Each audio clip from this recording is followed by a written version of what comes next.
One. Hello, this is Tom Nondorf, editor of American Cemetery and Cremation magazine. And Ashlinn Goodman, Director of Cemetery Solutions for Security National. And this is American Cemetery Live.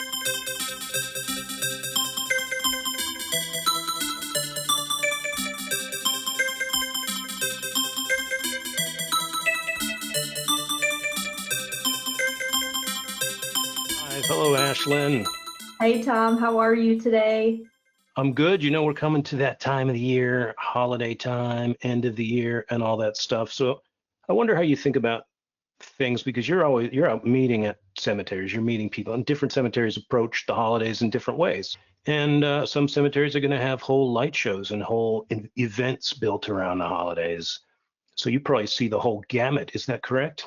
Yeah, my hope is that a cemetery would have something, but some cemeteries might think that this is the time of year where they're winding down and it's getting cold. But I would argue this is the time that you should increase your activity and community events and really connect with people during this holiday season.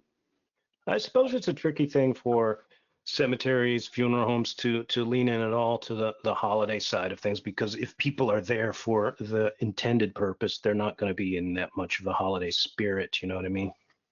Yeah, it can be hard. I think especially during that first 13 months after you lose somebody, because you're hitting all of the firsts. You're hitting the first time that they're not at the Thanksgiving table, you're hitting the first Christmas without them, the first birthday, and then of course the first anniversary of their passing. And I think that if people are going to struggle with grief, it's definitely going to be intensified during that period.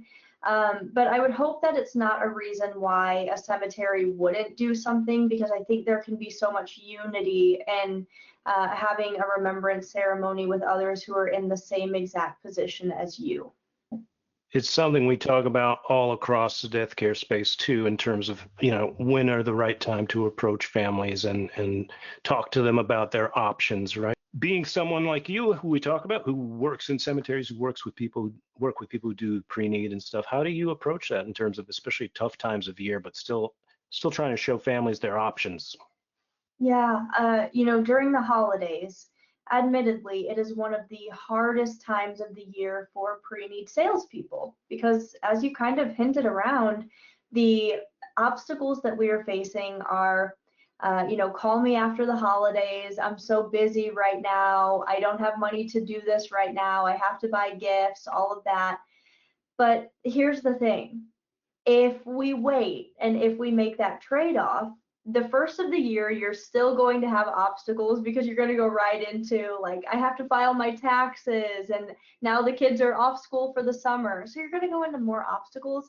And the other thing that you see, Tom, is most cemeteries raise their prices after the first of the year. So if you wait, they are going to have to pay the new costs after the first. And my answer to that is always, one of the things that families share with me is that they want to kind of talk to their family about their selections, and having gotten this done, it probably makes more sense to get it done before you have the holidays with your family, so that you can let them know that you've really given them a gift this holiday season. All right, so here's a question I have for you, and it revolves around cemetery pre-need, and kind of, we've been talking sort of about an emotional morass of stuff that happens at the end of the year. I used to build swimming pools, and my boss was an old guy, and I mean, we really butted heads from time to time, but over the years we've become great friends. I stayed in touch with him, and he let me know his wife died a couple years ago, and then the place that he handled her arrangements with stayed in touch with him. They kept calling him, kept contact, and he's telling me the story, and it sounded like a really nice thing. This girl kept calling, and part of me was thinking, like, was she just selling him? But eventually he told me, indeed, he ended up pre-arranging for himself. Once he made the pre-arrangement, what had been like monthly calls, maybe sometimes bi-monthly calls, just kind of disappeared. Now he's bought his arrangements to be with his wife, and they never call again. Now, to me, this just seems like a little hole that should be filled in. It is weird from the standpoint, he was saying it to me almost from a sad point of view, like when she wanted something from me, she was reaching out, the salesperson, and then it disappeared once he made the purchase. We talk a lot about aftercare with clients and stuff. Isn't there a point at which we should be looking out to say it doesn't just stop the moment you've spent money with us? Yeah, I think that's huge, and it breaks my heart to hear it. I understand exactly how it happened. We, as the funeral sales professionals or the cemetery sales professionals, do a really good job of getting what we want.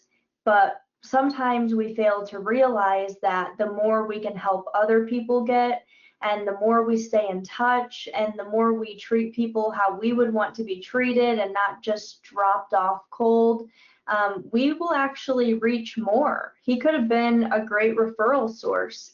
He could have been our best advocate if we just did something as simple as inviting him to an event.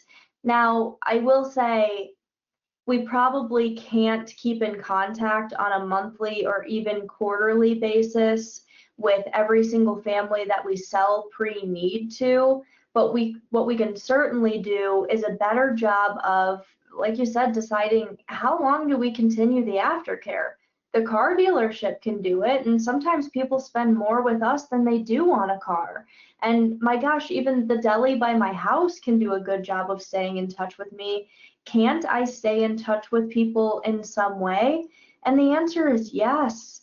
There are many different CRMs that you can use to put together drip email campaigns. There's really power in a handwritten card, and you can always have an event to invite somebody to. If it took you 6 months to a year to keep in touch with somebody and sell them a pre-need, I would think that the wisest of family service advisors would keep a list of those individuals that they have worked with to say, especially around the holidays, hey, Mr. Jones, I would love to have you join us at our Christmas candle lighting ceremony or whatever it is. That's so meaningful.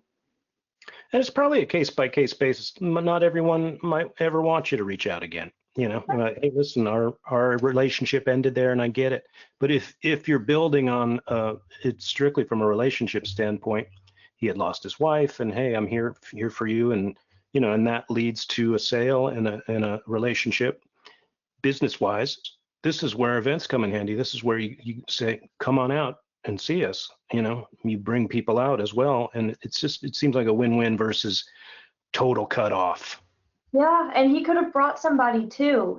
That's the thing, is there was huge risk involved in that kind of decision to stop the follow-up, because he could have come to events and brought other people who maybe did not own yet, or worse, he could have decided that the antics of the salesperson were so kind of lacking in moral that he canceled his own pre-arrangements.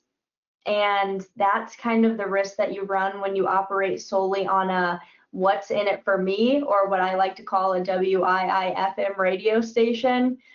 It doesn't always matter what's in it for you. It matters how the person feels.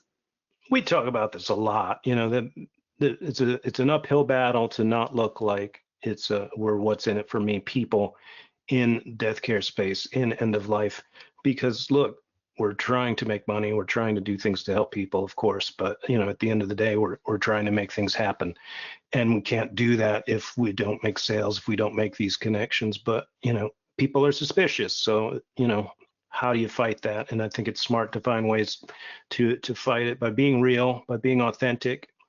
And and maybe it's not authentic to keep reaching out forever to somebody, but there's a lot to be said for saying, hey, I just want to remind you we're out here and we're still thinking of you in some little way.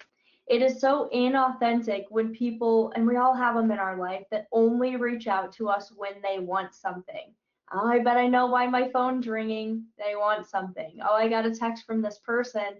I guarantee it won't just be a how are you. So look, even best practice in my life, I don't like how that feels, and I try to do things differently. There's another important part of this time of year too, because this is when sometimes the last vestige of staying in touch with some friends is Christmas cards, reaching out in those ways. What do you tell people? One last note to make sure that they're being authentic and staying in touch with their families and if it's a cemetery, their employees and the people they work with, just to make sure that there's a connection that keeps everybody whole. Yeah, I guess I have two messages. If you think that it's getting too cold and things are winding down for the season, you're wrong. Completely amp them up and find a way to connect with your community. It can be something small, it can be something big, but it's the reason for the season. And the second thing is, it's a difficult time of year to be a family service counselor and somebody who works for commissions. And it can be really challenging to get the same objection of call me after the holidays again and again. If you're getting that objection, change your intention not to who can I sell to, but who can I connect with that I have served in the past, or who can I connect with just to wish them a warm and happy holiday season, and you will be shocked at how far that effort goes. And now here's Advanced Planning Advisor Liora Powers with her own elegant approach. This is Liora Powers at Mount Sinai Memorial Parks in Los Angeles. I am so happy to contribute to your podcast. I'm so excited to see what more I can learn from you. I've already learned so much. You're always such a great resource. And I wanted to share a little bit of a tool that I use. One thing I always say, a rule that I always go by, is always have something to invite them to.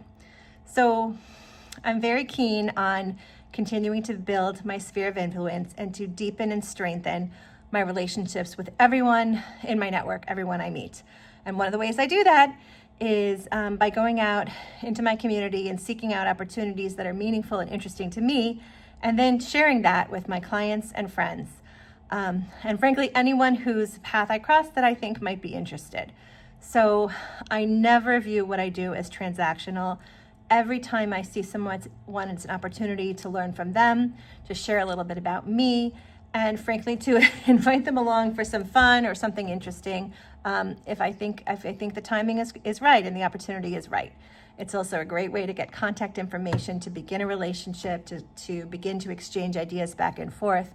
And I think it's a little bit disarming too. I think people are sort of always surprised and impressed, and some people respond and some people aren't interested, and that's fine. It's just a matter of sort of sharing who I am, what is interesting to me, bringing knowledge and value to everyone I meet, and continuing to strengthen the relationships with people already in my network, and to continue to build my network with people who are new to me that I meet every day. I hope this is useful, and I'm very happy to share more information with you or your viewers, and I hope this can be a resource for us to just continue to learn more about the process and about how we can help our clients every day. I'm wishing you all a very, very happy holiday. And thank you again for this opportunity. Be well. Merry Christmas.